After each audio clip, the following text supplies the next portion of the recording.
नमस्कार, मी पंजाब डक. तर राज्यातले शेतकरी सांगू इच्छितो की राज्यात सध्या तरी असा खूप मोठा पाऊस नाही. राज्यात फक्त काय होणार आहे की विदर्भामध्ये आता हे शेवटच्या आठवड्यात म्हणजे ऑगस्टच्या शेवटच्या आठवड्यात नागपूर, भंडारा, गोंदिया, वर्धा, यवतमाळ, अकोला, अमरावती ह्या पट्ट्यामध्येच काय होणार आहे, एका पाठीमागे दोन कमी दाबाचे पट्टे असल्यामुळं त्या भागातच तिकडंच पाऊस पडणार आहे.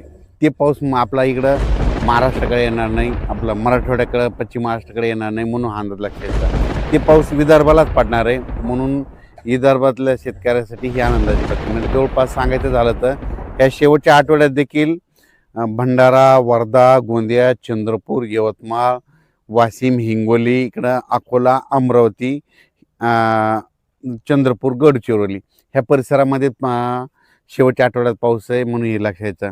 मराठवाड्याची परिस्थिती जर बघितली तर मराठवाड्यामध्ये नांदेड जिल्हा, हिंगोली, लातूर, धाराशिव, बीड, जालना, संभाजीनगर या भागामध्ये मात्र खूप काय असा मोठा पाऊस पडणार नाही. म्हणून शेतकऱ्यांनी ज्यांच्याकडे पाण्याची व्यवस्था असेल तर तुम्ही तुमचं धन सुकत असेल तर तुम्ही तुमच्या पाण्याची व्यवस्था करू शकता. कारण की खूप असा मुसळधार पाऊस नाही, स्थानिक वातावरण तयार होऊन असाच पाऊस पडत राहणार आहे.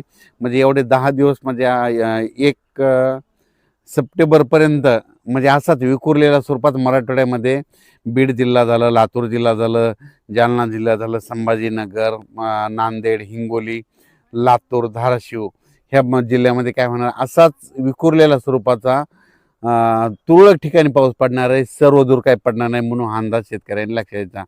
आणि त्याच्यानंतर पश्चिम महाराष्ट्राकडं सोलापूर जिल्हा, सांगली जिल्हा, अहिल्यानगर, पुणे या पट्ट्यातल्या जे शेतकरी तर त्यांना देखील सांगू इच्छितो की तुमच्याकडं सध्या तरी म्हणजे 1 सप्टेंबरपर्यंत तरी मोठा पाऊस नाही. म्हणून तुम्ही तुमच्याकडे जर पाणी असेल तर तुम्ही तुमची व्यवस्था धन सुकत असेल तर पाणी द्यायची व्यवस्था करू शकता. त्याच्यानंतर कोकणपट्टीचा ते पाऊस सरी मात्र ते चालूच राहील. म्हणजे कोल्हापूरपासून ते पालघरपर्यंत त्या सरी सुरू राहतील. नाशिककडं देखील अशा पाळ्या येत राहतील, सरी येत राहतील. तिकडे काही खूप मोठा पाऊस नाही, म्हणून हा अंदाज लक्षात घ्यायचा. त्याच्यानंतर इकडं नंदुरबार जिल्हा, धुळे जिल्हा, जळगाव जिल्हा आणि हे बुलढाणा जिल्हा तिकडे काय होणार आहे, ह्या शेवटच्या आठवड्यात एका पाठोपाठ 1-2 कमी दाबाचे पट्टे जात असल्यामुळं शेवटच्या आठवड्यात मात्र त्या धुळे जिल्हा, जळगाव जिल्हा, नंदुरबार, बुलढाणा, अकोला, अमरावती ह्या पट्ट्यामध्ये काय होणार आहे, त्या परिसरामध्ये पाऊस पडणार आहे, म्हणून हा अंदाज लक्षात घ्यायचा. पण राज्यात सर्वदूर सगळीकडे पाऊस पडेल असं काही सध्या तरी परिस्थिती नाही. महाराष्ट्रात म्हणजे पश्चिम महाराष्ट्र, मराठवाडा इकडं पाऊस नाही येण्याचं कारण सांगतो. काय झालं की एक बंगालच्या खाडीमधून जे कमी दाबाचे पट्टे तयार होतात ते काय होईल तर ते नागपूरकडून इकडं मध्य प्रदेशकडून इकडं गुजरात, राजस्थानकडे 2 चालले. तर मग ते जात असताना ते जोपर्यंत शांत होत नाहीत तोपर्यंत आपल्या इकडं पाऊस पडणार नाही, म्हणून हा अंदाज लक्षात येतात. तसेच आता देखील परत 2 कमी दाबाचे पट्टे आहेत, ते लो प्रेशर आहेत, ते जाणार आहेत. त्याच्यामुळे काय होणार आहे, ते विदर्भातच पाऊस पडणार आहे. मराठवाड्याकडं आणि पश्चिम महाराष्ट्राकडे खूप काय मोठा पाऊस पडणार नाही. स्थानिक वातावरण तयार होऊनच मराठवाड्यामध्ये 7 जिल्ह्यामध्ये असाच तुरळक भागात पाऊस पडणार आहे. म्हणून ज्यांच्याकडे पाण्याची व्यवस्था असेल तर तुम्ही पाणी देण्याची व्यवस्था करू शकता. कारण की ना खूप काय असा मोठा ओढे नाले असा सध्या तरी राज्यात पाऊस नाही. मग राज्यात पाऊस कधी येणार तर राज्यात सप्टेंबरच्या पहिल्या आठवड्यात मग राज्यात पाऊस येणार आहे, आणि ते मात्र जोराचा पाऊस असणार आहे.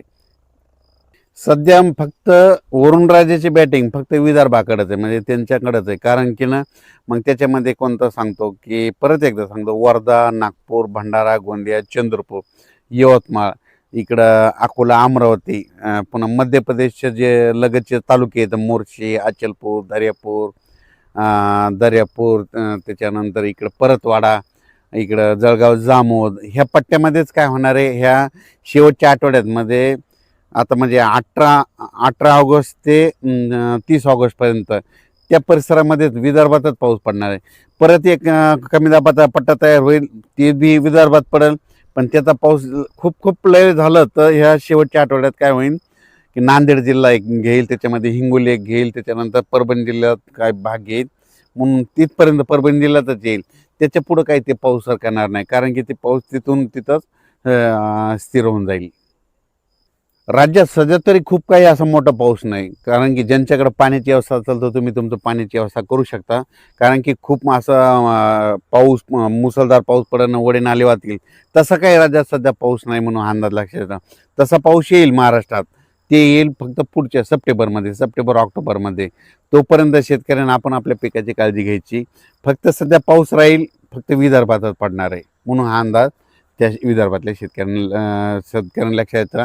आणि विदर्भवासियासाठी आनंदाची बातमी, कारण की तिकडं वरुण राजाची बॅटिंग आता सध्या विदर्भाकडे आहे.